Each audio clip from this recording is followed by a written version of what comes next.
तो दोस्तों, स्वागत है आपका जल महक का रहस्य भाग 2 में। तो आइए शुरू करते हैं। सिम्मी ध्यान से सोमू की बातें सुन रही थी।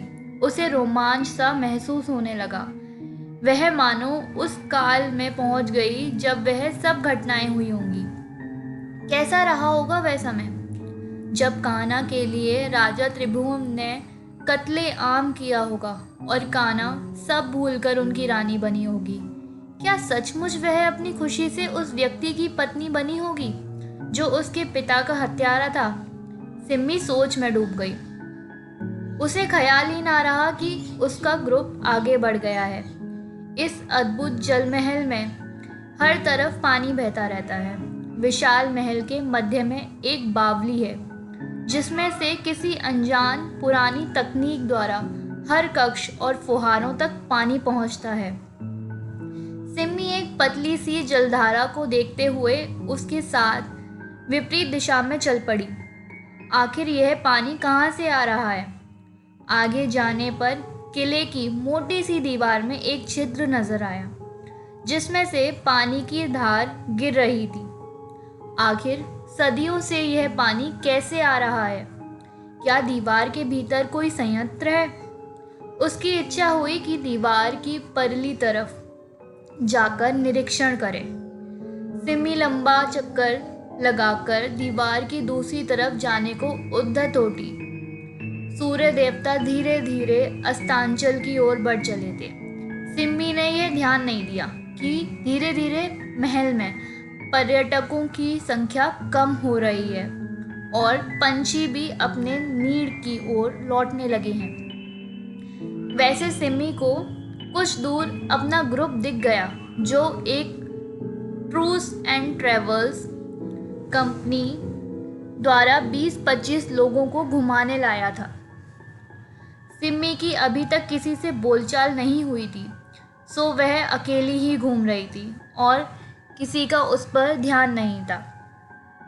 उसने एक बार दीवार की दूसरी तरफ जाऊं कि नहीं इस पर सोचा, लेकिन उत्कंठा ने संशय पर विजय पाई और थोड़ी ही देर में ग्रुप के साथ हो लूंगी। ऐसा सोचकर वह तेज कदमों से दीवार की दूसरी तरफ चल पड़ी। दीवार की दूसरी तरफ एक छोटा सा हौज जैसा कुछ था जो खाली था। अगर इसमें पानी होता तो बात समझ में आती, लेकिन हौज खाली है और पानी बदस्तू आ रहा है। सिम्मी सिर खुजाने लगी। हौज की भीतरी दीवार पर एक पत्थर हल्का सा उभरा हुआ था।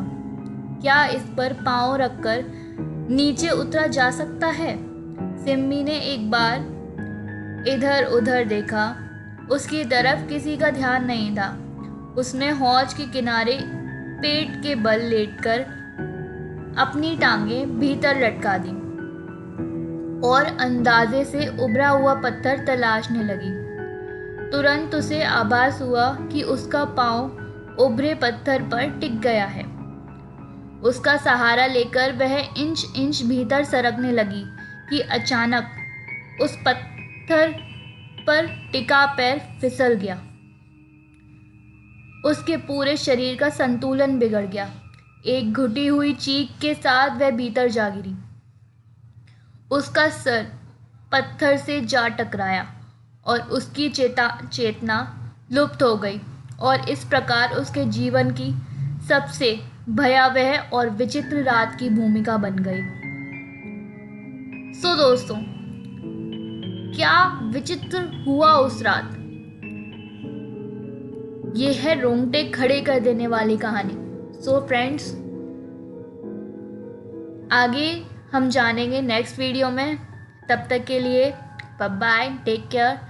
नेक्स्ट वीडियो पाने के लिए चैनल को सब्सक्राइब ज़रूर कीजिएगा।